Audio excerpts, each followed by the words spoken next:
Thank you. So there's a motion by Councilmember Sherman and a second by Councilmember Bree. All in favor, say aye. Aye. All opposed? That passes unanimously.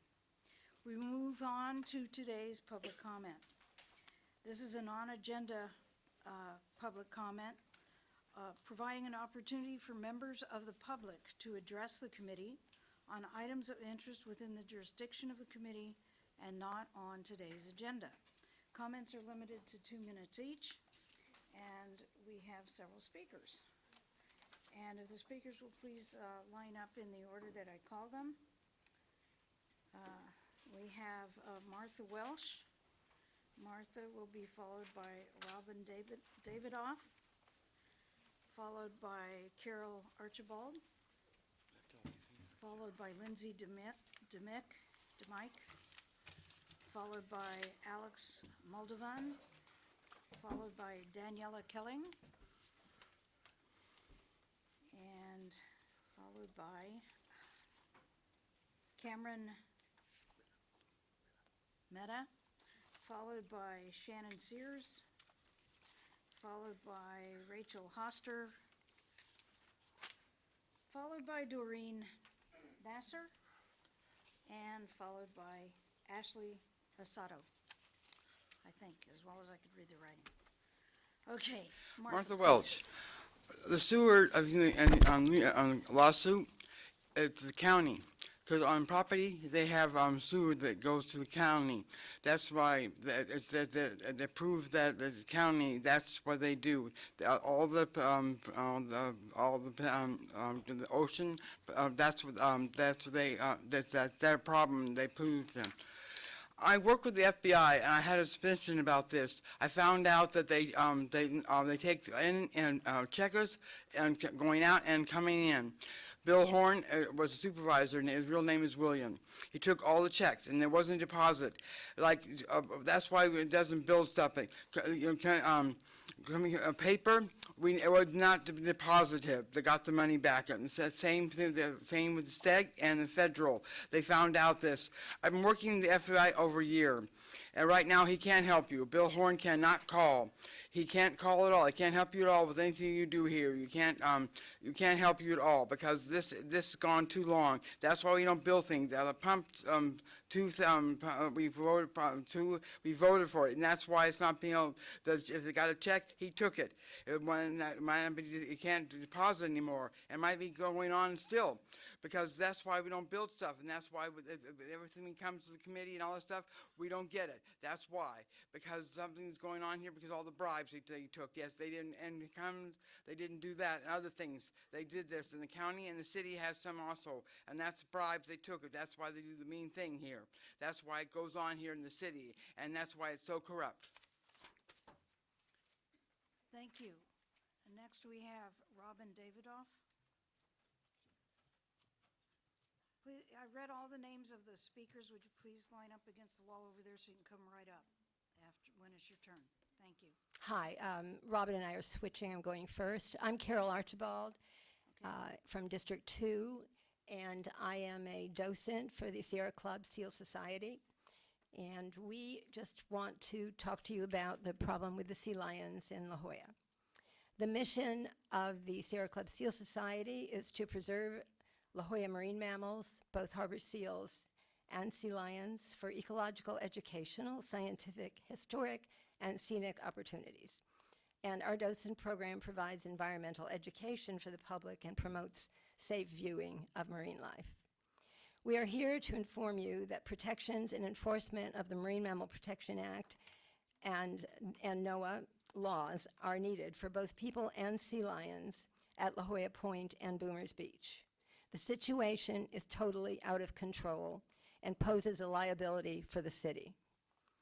An estimated 100 visitors per hour come to La Jolla Point on weekends, and many more during the summer to see the sea lions. There is no enforcement there, no enforcement of the MMPA or NOAA, no viewing guidelines which state people must stay 50 feet from the animals. This is NOAA's recommendation. Due to lack of signage on the rocks and beach, visitors unknowingly get next to sea lions to take selfies, pet them, throw rocks at them, and chase them. They've made a game of it, actually, some of the younger people. The sea lions suffer major harassment. When they are disturbed and not allowed to rest on the beach or rocks, their energy requirements increase, and their ability to forage for food then decreases. This results in fatigue, stress, and malnutrition. Pups become separated from their mothers and are not nursed, resulting in starvation and death. Is that 2 minutes already? Okay. Yes, thank you so much. You're welcome. Do you want to just finish that last part there? Our next speaker is Robin Davidoff. Hi, Robin Davidoff, District 2. I'm also a docent with the Seal Society of San Diego, so I'm going to continue this. She was saying that the pups become separated from their mothers and they become abandoned. It's particularly true when somebody touches a pup sea lion. They're very cute. People want to touch them, but the mom will abandon them because the scent is off, so she doesn't want to waste her milk. So you can see in this photo here that a number of people on the beach. Can you show some of the other photos? This is on the rocks at La Jolla Point, and people surround the sea lions because they want to get close, and often there could be a sea lion behind them, and they can either step on it or it's trying to get to the ocean, and it's blocking their area, and they might nip at the person. So we really need the protections that are from the Marine Mammal Act and NOAA, and we need the city to step in and do something. I'd like to move on to one of the videos. I'm sorry, go ahead. This is a photo of people just walking amongst them. But I'd like to move to one of the videos where you can see people harassing, just in case I don't have enough time, so why don't we watch this one. This is at the bottom of the stairs at La Jolla Point. This is just near La Jolla Cove. And if you can advance it just a little bit, you'll see just quite the number of people that are going to come by, and they're stepping over. Okay, now you can play, please. They're stepping over, sometimes through the fence, or the stairs, and then they step over the sea lions. As you can see, there's about 10 of them down at the bottom of the stairs. Can you advance just a little? Yeah, so you can see just people, a constant stream of people trying to get onto the stairs. And the sea lions are raising their heads because they're disturbed. They're going to nip, letting them know that they're there, and it's just a very severe problem. So what we're asking for additional protections for the sea lions, enforcement, better signage, and some rope guidelines like we have at the children's pool. Thank you so much. Our next speaker is Lindsay DeMick, or DeMike. I'm not sure how to say it. DeMick, all right. Good afternoon. I'm Lindsay DeMick, a resident and local business owner here in San Diego, California. Speaking on the right to rescue and its critical importance to ourselves and our animal friends who don't get that luxury. Animals have been suffering far too long at the hands of humans in the name of greed. There's a reason that slaughterhouses do not have windows, and that factory farms and fish farms are far out of sight, and that we don't see the behind-the-scenes actions in the animal entertainment industries. But thanks to brave activists and whistleblowers, we're able to confirm the atrocities that are happening within these industries. What would you do if you were strapped down to your chairs that you're sitting in right now? Chained, not being able to turn around, not being able to get up and go to the bathroom, not being able to go outside and see sunlight until the day that you die. Because right now, as I'm speaking, a 6-month-old pig and chickens are living that reality. Fish and sea life are suffocating in nets, and our barrier reefs are being destroyed. A mother cow is having her baby ripped away from her so we can extract her milk for human consumption. This is the animal agriculture industry, and it's also responsible for 51% of greenhouse gas emissions, speaking of the environment. So I ask you, let's get back to our roots, because if there was an animal suffering in front of you right now, your initial instinct would be to want to help that animal and stop that suffering. This can't be ignored. There's a reason for this, and we should not ignore it. So let's get back to these roots, let's get on the right side of history, and let's support the right to rescue. Thank you. Thank you. Next speaker is Alex Moldovan. Good morning. My name is Alex Moldovan, and I'm speaking on the part of the Right to Rescue. So the footage being shown is from Petaluma Poultry, a farm located in Sonoma County, California. So the birds in this footage are packed in essentially what is the equivalent of a giant cage, so overcrowded that they can't even spread their wings. The ones who are downed, incapacitated from injury or illness, are left with zero access to food, water, or medical attention. Without intervention, they will die unnecessary and completely preventable deaths. This is not just footage, this is reality. This is a legal activity occurring in our own backyard, and it persists in direct contradiction to California Penal Code 597E, which states that any person who impounds or causes to be impounded in any pound, any domestic animal, shall supply it during such confinement with sufficient quality of good and wholesome food and water, and in default thereof is guilty of a misdemeanor. The general public agrees that what is happening in this farms is unethical. No one is prosecuting the ones perpetrating animal cruelty in these farms, but activists who have worked to expose the cruelty at Petaluma Poultry and rescue these animals are dealt felony charges. The rights to rescue and be rescued are basic rights that we already acknowledge. San Diego needs to send a message to the state government that they value the citizens' rights to rescue all animals, and the state should uphold 597E protections. If we have the right to break a window to save a dog left in a hot car, then we should have the right to rescue sick and injured chickens in immediate danger of dying. Thank you. Thank you. Next, we have Daniela Killing. Hi, first I want to clarify that the footage being shown is organic, it is natural, it is antibiotic free. This is what is humane treatment of animals currently defined in California, and yet it is criminal. And you know, you ask a group of environmentally conscious people if they believe that the climate crisis is real, and they will tell you yes. You ask a group of the general public if they believe the climate crisis is real, and they will say yes. And then you ask them if they believe it is urgent enough to take action, and suddenly personal accountability and societal change go out the window. Environmental exploitation goes hand in hand with animal exploitation. The people responsible for this on these TVs at Petaluma Poultry care no more for the world they are destroying than they care for the animals they cull. It is the role of our representatives in office to step up and say enough is enough. Animal agriculture has been recognized by all credible scientists as a leading cause of climate change. With that established, there should be absolutely no leeway for facilities to continue operating when they have been exposed for criminally abusing animals. The right to rescue is an imperative right of any civilized society to protect those who are vulnerable from those who are powerful. Animals are vulnerable, the planet is vulnerable, and they are in dire need of legal protections. We've been coming to these meetings for 6 months and no progress has been made. During that time, millions of animals continued to suffer. The Amazon rainforest was set on fire. Australia is burning alive, Jakarta is currently underwater, Puerto Rico is devastated by earthquakes, and yet no one addresses the elephant in the room. Animal agriculture's key role in all of this.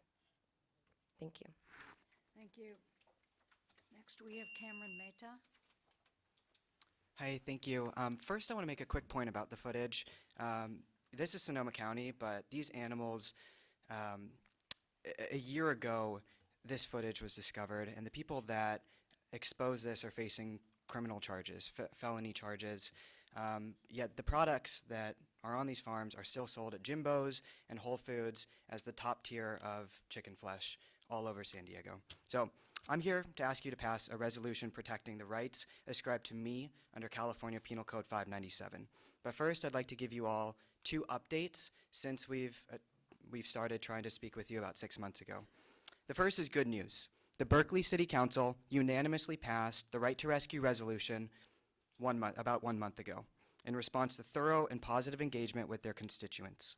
San Francisco City has also proved to be progressive and responsive and will be voting on the Right to Rescue resolution sometime this year. 2 big wins. The second update is not a great one. In response to a $600,000 lobbying bribe by the Farm Bureau, a non-substantive amendment to 597E was expedited and recently passed.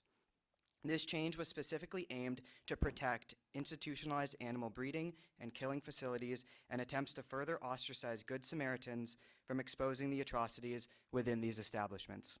The right to rescue is not a city issue, it's not a county issue, nor is it even a state issue. It's a basic human right, an animal right, that we ought to protect together, regardless of where someone lives or what someone's species is. And to be frank, I am disappointed by the lack of further inquiry or engagement around this issue by this committee. And I'm hoping that 2020 is the year that that changes. The way to do this is by discussing, voting on, and passing a right to rescue resolution. So please help us protect California Penal Code 597E, despite all the forces and all the money that's trying to end it. Thank you. Thank you. Next, we have Shannon Sears. Thank you for your time today. As my friends and colleagues have explained, the animal agriculture industry is the largest contributor to the climate emergency. It's up to us as individuals to hold them accountable, not just for their crimes against the environment, but to their crimes against billions, I'm going to repeat that, billions of animals that are bred into a Holocaust and killed every year. Both of these victims, the climate and the individuals, cannot speak the same language that you and I do, so we must speak up for their justice. To turn a cheek to their abuse and their neglect speaks volumes to one's morals and to our values. San Diego has made a clear stance that we are in favor of animal rights and animal justice. And over the past 5 months, dedicated activists and concerned citizens have come to you to support this basic right, a right that every individual should have, a right to rescue an individual from a situation of neglect and abuse, and the right to be rescued from that situation. In this time, lobbyists from the animal agriculture industry have worked behind closed doors to amend the verbiage of 597E so that they are exempt, so that animal agriculture is exempt from the persecution of felony acts of animal abuse. It's our responsibility to stand up to these corporations and let them know the amount of money that they are willing to put forth does not allow them to be exempt from justice. If we live in a world where money defines morality, then we are no better than those who commit these horrendous acts of violence. Please support the right to rescue. Thank you. Thank you. Next, we have Rachel Hoster. Rachel Hostler, North Park residence of 11 years. I know you've heard me speak before about how I'm a mother. I carried my son inside of my body for 9 months. I also want you to know that mother cows carry their infants for 9 months inside of their womb. They make the same bonds that we do as mothers. They cry for their babies. Not long ago, I was at a dairy farm, not far from here. I have seen the inside of several different farms, going from eggs, poultry, pigs, cows. This is happening all over. I have seen it with my own eyes. But not long ago, I was at a dairy farm and I sat with a baby boy. This baby boy was inside of a crate that was about 4 feet by 6 feet. He could not stand. He was on slats where his hooves could barely even get traction. I sat there with him for about 45 minutes. I sat with this baby boy his ear tag said that he was 2 months old. He was in a row. There were probably 50 rows of these babies, and their mothers were literally hundreds of yards from them. These mothers were crying. These babies were crying. I sat with this baby boy. He suckled on my hand. This is happening every moment of every single day. Every time we purchase animal products, we drink milk, we take their eggs. I have a companion chicken at home. My little Yolanda, I had to have her implanted because she was laying eggs so constantly that she was prolapsing, which means her insides were coming out. This is happening. Billions of chickens every single day are suffering. I'm asking you, please support the right to rescue. These babies deserve a life just as any dog or cat does. This is happening here locally. We support it with our dollar. And I'm asking you to please, with your heart and with your soul, even on a personal level, make a choice every single day to make change because these industries are killing our Mother Earth, who is supplying us with everything. Thank you. Thank you. Next, we have Doreen Nasser. Hi, thank you very much. I've lived in San Diego for 35 years, and in the last 6 years, I've been learning more about the animal agriculture industry. And having been educated on that now, I lead a vegan lifestyle. I choose to lead a vegan lifestyle every single day.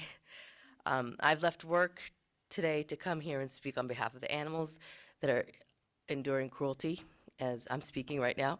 And we would really like to, just like my compassionate friends here, get the right to rescue on the agenda so we can have a conversation. What I'm here to ask you is to think about, why is saving a dog from a hot car allowed, but saving livestock out of horrendous situations illegal? So, like I said, I'm standing here before you to express the need for an animal bill of rights, because educated, compassionate people are here right now with me to request that, so we can have a conversation. And we are asking for this because animal activists are challenging the animal abuse, and instead of being supported by our legislators, like yourselves, we, the activists, end up facing felony charges. So animals have the legal rights, and they're not property. They're individuals. They don't, with the right not to be bred or genetically manipulated for greed, money, or money-driven companies that stop at nothing to continue to increase their profits, even at the cost of our planet. So please imagine, if you will, an animal bill of rights taking effect in our government's legislation right now. And that would be the only way that would happen is if you open your agenda to helping our environment, helping the animals, and helping your own health by putting the right to rescue as a talking point to focus on. We really need an animal bill of rights to give all species in the animal kingdom protection.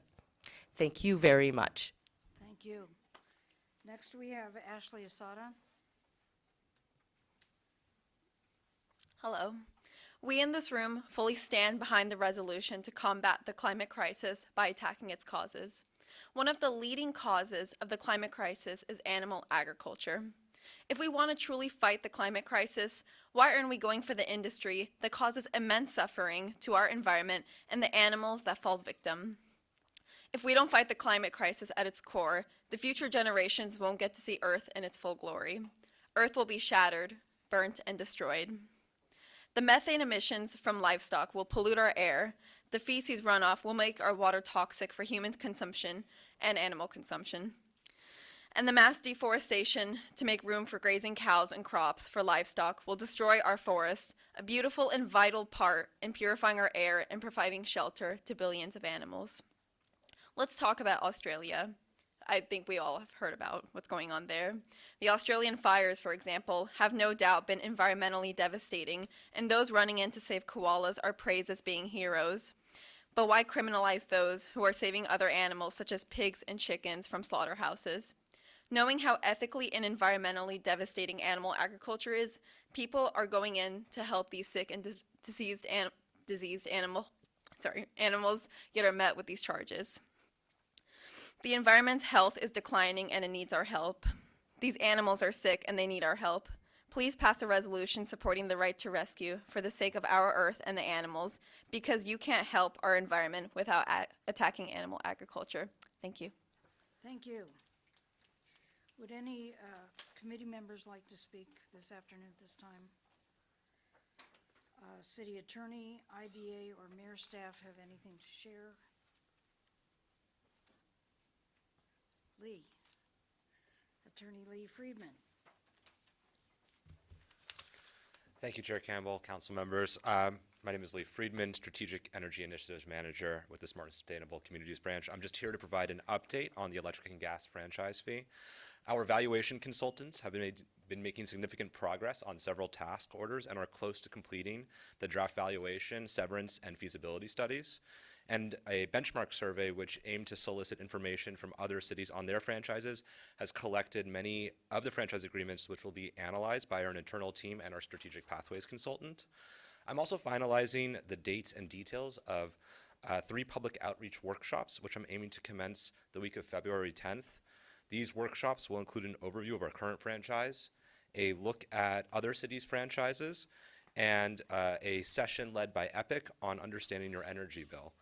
A participatory session will be held to collect feedback as well from our constituency. I'll be sure to send out all the information about these workshops when the details are finalized.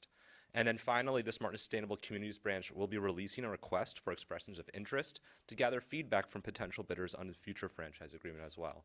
So with that, I'd be happy to take any questions, but just thank you for the time to give you an update. Thank you. Any questions? Yes. Once we get through all of that, what's the, you got an estimated timeline on when we can actually see conclusion of the franchise agreement?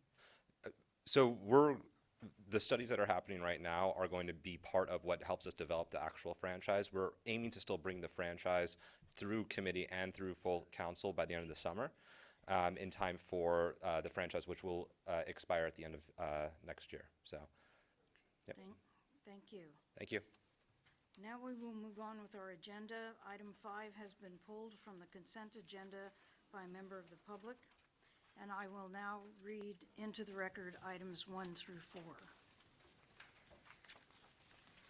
Item 1 is the agreement with Dudek for as-needed watershed and resource consulting services, Contract 2, contract number H197060. Item 2 is the authorization for remaining option years for a total contract amount of $9,384,614 with JCI Jones Chemicals Incorporated, which is bid 100891515-19-V as in Victor, to provide caustic soda 50% for water and wastewater facilities.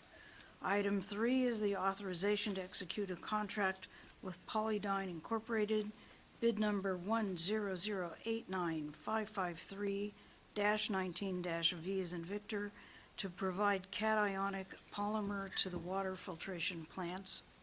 And item 4 is the contract with Hawthorne Machinery Company for the lease and maintenance of heavy-duty equipment for the Miramar landfill and greenery.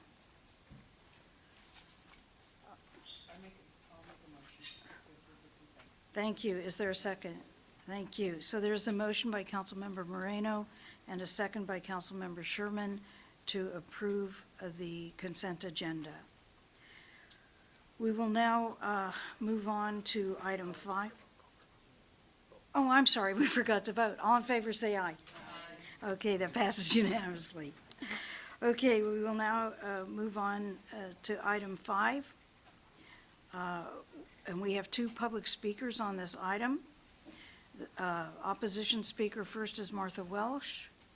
And Martha, if you'll please come up. Oh, Martha, I'm sorry. We're going to have the presentation from staff first on this item, and then we will have public comment. Thank you, Chair Campbell and members of the committee. My name is Andy Field. I am the Director of the Parks and Recreation Department. Thank you for hearing this item. It's a little bit unusual for this to be coming before the Environment Committee. The reason for that is due to the legislative calendar and the timing. We're trying to get this item approved by ordinance by the end of March so that we can work with our partners in the San Diego Unified School District to complete this, or to start this project that month afterwards. So in order to achieve that, we brought it here to this committee.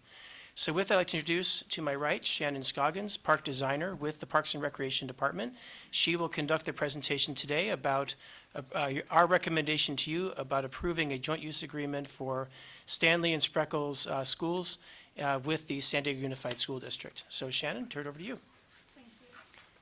How long will you need for the presentation? Just 5 minutes, very quick. 5 minutes, okay. So this is part of the Play All Day Parks program, which is a new initiative today. Part of the Play All Day Parks program, a new initiative started in 2016. It's a partnership with San Diego Unified to expand our existing joint use program by bringing over 45 new joint use parks in the next 5 to 10 years. And it's being constructed and designed primarily with Proposition S&Z voter-approved bond. Joint use agreements are for specific terms, 25-year terms for the fields and a 10-year term for the pool. This allows for the exclusive school use during school hours and public use when school is not in session. And the joint use agreement specifically delineates the responsibilities of both the district and the city. In March 2019, excuse me as I turn my page. The city auditor issued a performance audit of the city's administration of joint use agreements with San Diego Unified School District. The Parks and Recreation Department and the school district have begun to implement the audit recommendations as detailed in the following table. Today we're here as we have completed to establish the new contract for the template for the joint use agreements. There are 3 joint use agreements today, sub-items A, B, and C. The first 2, sub-item A and B, are for Stanley Middle School. And the improvements that are proposed there are a competition-style pool, which will be adjacent to Swanson Pool, a concession stand that's associated with the pool structure, a pavilion and stage, and then a walking track. Sub-item A is the joint use agreement for a 25-year term for the field. And it is an existing joint facility that is being expanded to include some additional off-street parking, as well as the pavilion and the walking track, for a total of 12.58 acres. Sub-item B is specifically for the aquatic complex at the Stanley Pool, which we're calling the Stanley Aquatic Complex. And that will be a 35-meter by 25-yard pool with pool depths that can accommodate water polo, 12 swim lanes, and a perimeter fence. It also includes access to the existing Swanson Pool for school district Learn to Swim programs. And finally, sub-item C is for the adjacent Spreckles Elementary School field. And this is also